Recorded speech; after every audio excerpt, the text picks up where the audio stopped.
Hello everyone and welcome back, another video. Today I'm going to show you how to set up and program this ultrasonic sensor for your Arduino microcontroller. Now for this video I'm going to be using an Uno board. This is equivalent to an Arduino Uno, but it isn't an original Arduino, and keep that in mind. But since Arduino is an open source platform, you don't necessarily have to buy the original branded ones. This is basically like the generic equivalent. Now I'm going to get my cable over here and plug this into my laptop. So you want to do the same. I have a Windows laptop, so it has a full USB-A port, so I can just plug it directly in here. But if you have a newer Mac laptop that has a USB Type-C port, then you'll most likely need a USB Type-A to USB Type-C adapter. Now for your ultrasonic sensor, you can directly plug it into your microcontroller or attach it to a breadboard. And for this tutorial, I'm going to be using a breadboard. That's easier, so I don't really have to hold it around and don't want to really get disconnected easily. So it's going to place it onto our breadboard over here, just like that. There we go. As you can see, it holds it in place nicely. So if I set it down over here, it won't really move around. It's like a stand basically. And if you notice, we have 4 connections over here. We have VCC, trig, echo, and ground. Now you want to get your cables over here. Here's a close-up shot so it's easier to see. Now if you turn your sensor onto the side, you'll see the 4 words like I showed you earlier. Now you want to connect your VCC to the power of your microcontroller. So I'm going to get this red cable over here. Let me zoom out so you can see. You plug it in. I'm going to get this red cable over here, plug it into our VCC, and plug it into the 5 volt on the microcontroller. So 1, 2, 3, 4. Is the 4th one over here to the right. There, 5 volt. Now you don't necessarily have to use an Arduino Uno or this specific type of microcontroller. You can use the Mega or whatever else you want, such as this one over here. I'm just using this for this tutorial since it's actually really small and easy to maneuver. Okay, so now we have our ground. You want to connect your ground to the ground. So here's the ground on the sensor. And here's the ground on the microcontroller. And I believe there's also another ground on this side. Yeah, so there's ground there, and there. Very easy to read the labels. Now we have the 2 remaining ones, which are the trig and echo. So for this tutorial, I'm going to connect the trig to pin 9 and the echo to pin 8. But you can basically connect it to whatever you want, and we'll assign the pins later on when we program it. So let's go and get our echo and put it on 8. So we have 8 over here, and let's get another wire for the trig and place it on 9. I'm color coding these wires so that they don't get mixed up.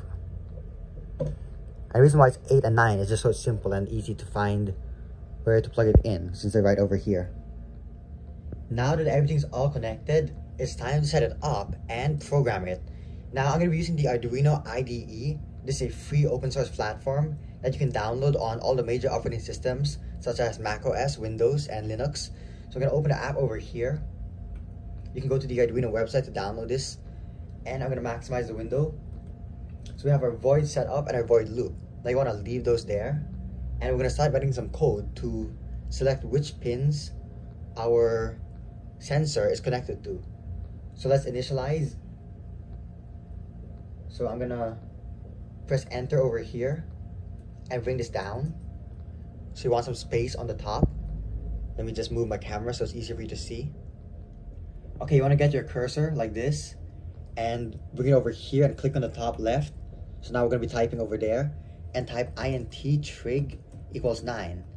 Now obviously this is because we connected the trig to number 9. But if you connect it to some other pin, then just replace the number 9 with wherever you plugged it into. So we're going to do the same for the echo. But since the echo is connected to 8, I'm going to type 8. Just like that.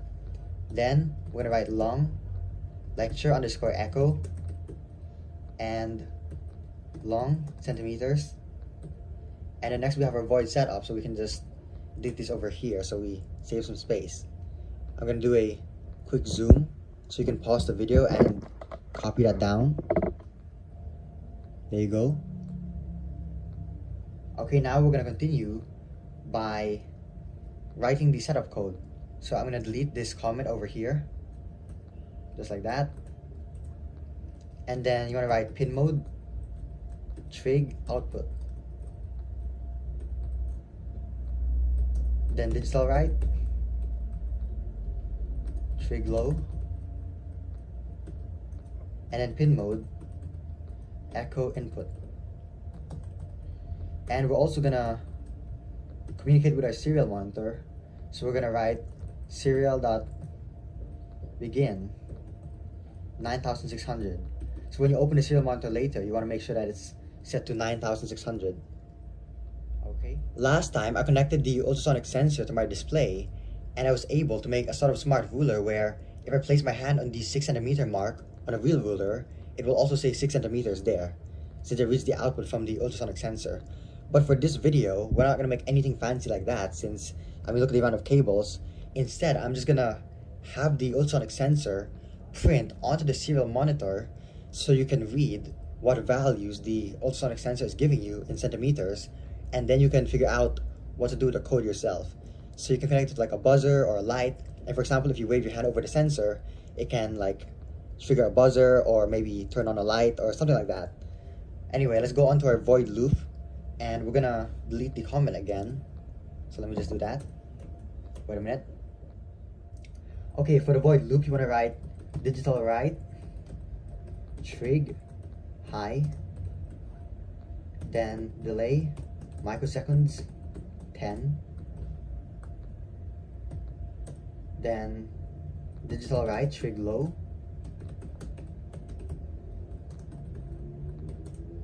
and whoops, that was a bit of a mistake, and then lecture echo equals pulse in echo high, centimeters equals lecture echo /58, forgot that, and then serial print distance in centimeters or whatever you want. So let's just say like distance, and that will just print the text. Then serial print centimeters, so we're gonna print the centimeter value onto the serial monitor, and we can set a little delay over here of 1000, or let's say 500, so that's like our scanning frequency, how often it will loop again. Okay, now you wanna get your microcontroller, so over here, and plug it in, and you want to select your board. And I also showed this in the last video that I made, the latch tutorial I made, but a cool trick to determine which port your board is connected to is just simply unplugging it and seeing which one disappears. So COM6 disappeared, and plugging it back in. So for sure it's connected to COM6, right? Since that's what appeared. So we're gonna select COM6 over here, and our board is the Uno. There we go. Now I'm gonna press OK. We can press the check over here to verify. Let me turn on this light. And that's missing the comma. So that was a little mistake. Okay.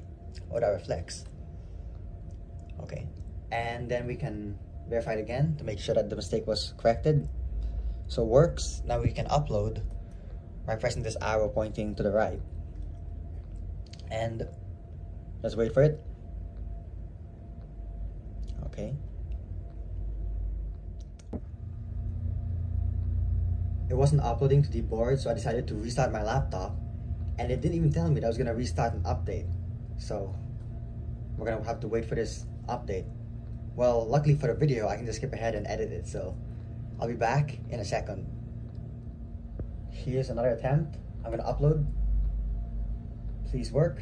Done compiling, and is it uploading? Done uploading. Okay, good. So all the laptop needed was a restart. That's probably just the laptop.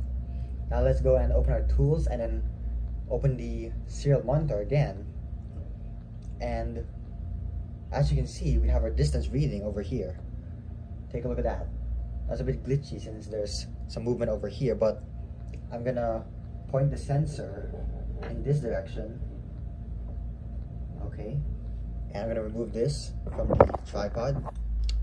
Now if we take a closer look, we'll see that it's a 73, and it's actually pointed at me over here. But if I place my hand over here in front of it, you'll see that it should change, which it doesn't. So that's a bit of a fail. I'm not really sure why. Maybe the connection is loose or something. But anyway, no worries, we can just upload it again and it should work.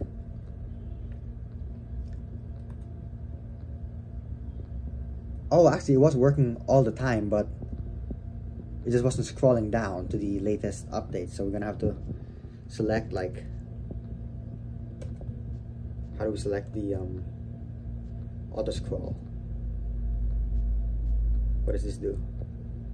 Oh, there. So we can toggle the auto scroll. So that should work. Or maybe we need to click it again. Oh, there. Okay, now it works. So you have to press the toggle auto scroll if it isn't automatically scrolling the latest line. So now we're getting our live update over here. As you can see, it's around 119, 120. That's because I'm in front of it. If I just move my office chair, like, to the right, you'll see that it starts to increase to like 2000, and I keep moving around, so it shifts. But let's say I place my hand over here. I'm gonna keep still. You'll see that the distance changes to around 12, 14, 13. If I hold completely still, it's around 13 centimeters. And you can compare this to a real ruler. Now you may also notice that there is no space in between the distance and our centimeters. So to fix that, we can go back to our print string over here and add little space like this. So we have distance, or maybe like distance equals, and then space. And now if we re-upload our sketch, you'll see that we have our distance equals 24. So it's way better for the eyes and looks nicer. Now hopefully you enjoyed watching this video and found it useful. Feel free to leave a comment, question, or suggestion down below. There are a lot of different uses that you can use the ultrasonic sensor for. And please like and subscribe for more and to help support the channel. So, thanks for watching.